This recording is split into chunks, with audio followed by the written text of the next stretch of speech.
They said she wasn't real military, then froze when the KL code lit up her wrist.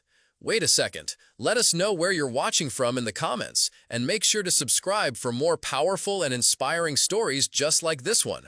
She wore her uniform with pride, but they still didn't believe her. A young woman, quiet, composed, standing in the corner of a military base's security checkpoint. Officers laughed, called her a cosplayer, and said she was playing dress-up. But her silence wasn't weakness. They mocked the tattoo on her wrist until the glowing red symbols came to life. It wasn't ink, it was encrypted. Military grade, classified.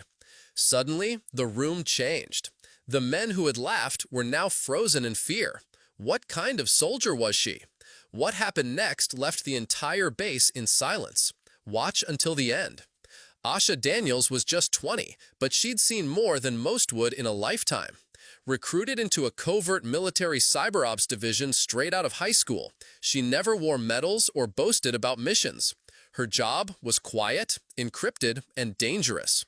She was trained for cyber warfare, battlefield infiltration, and AI-linked defense codes, high clearance work no one ever saw.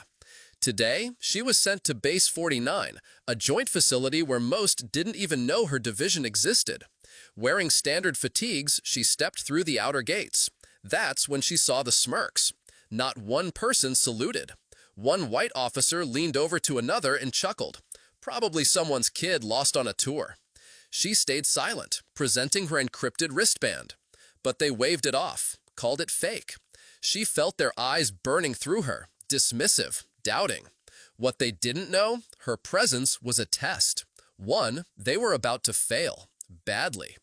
The guards called over their captain, a broad-chested man with mirrored shades who swaggered like he owned the planet.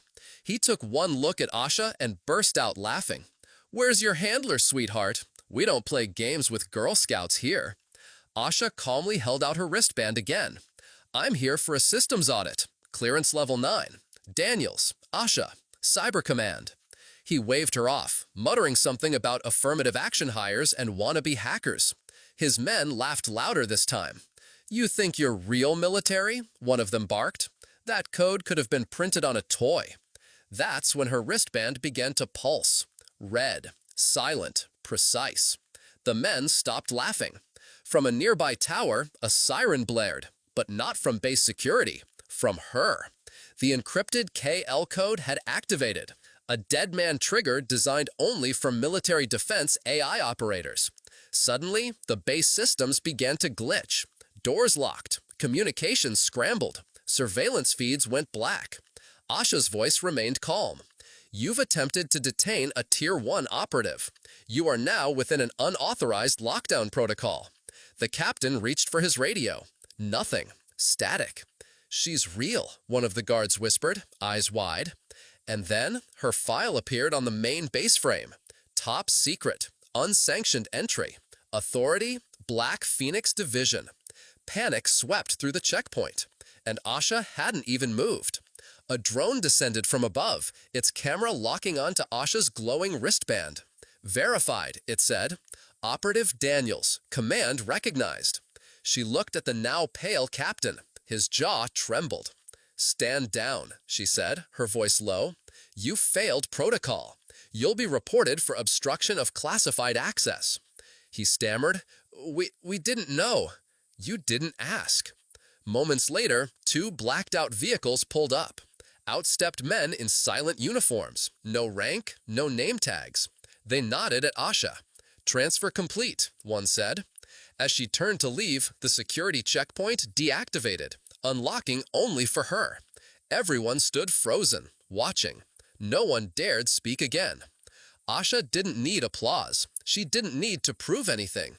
But what happened at that checkpoint was documented, reviewed, and quietly handled at the highest levels. The captain was discharged for breach of protocol. The guards were reassigned. And Asha? She went back to her world of encrypted silence, saving lives without glory. They had judged her by skin, age, and gender, not by skill, sacrifice, or clearance.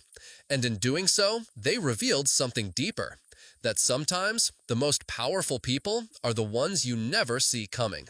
Because true power doesn't demand attention, it commands respect. And next time, they'll look closer. What would you have done if you saw someone like Asha being mocked?